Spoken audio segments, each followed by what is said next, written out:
It bugged me that he was using the same Bible I was, same version and everything, King James Version.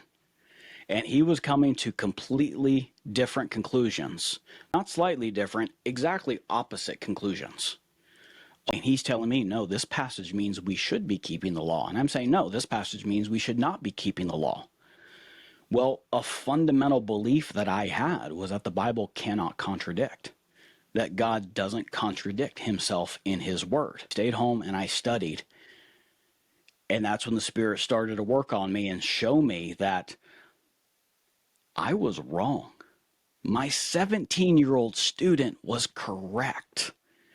And he had the Holy Spirit boldness to call me out. So that's how I came to believe the Torah is relevant for our lives today. And that started my journey of study, and I've only become more convinced of that truth. Sometimes we as Torah observant folks, we make the bad argument that Christians don't want to follow the law. They're all lawless. But if you ask them, they'll say, no, of course we follow parts of the law.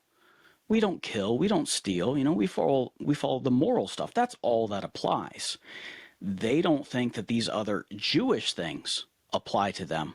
But here's where Satan is tricky. He is convinced modern Christianity that the very specific laws, like observing the Saturday Sabbath, by eating only clean animals, by observing the biblical feast days, and by wearing tzitzits, and those are the 4 commands that most specifically help us to stand out in a readily visible way from our culture.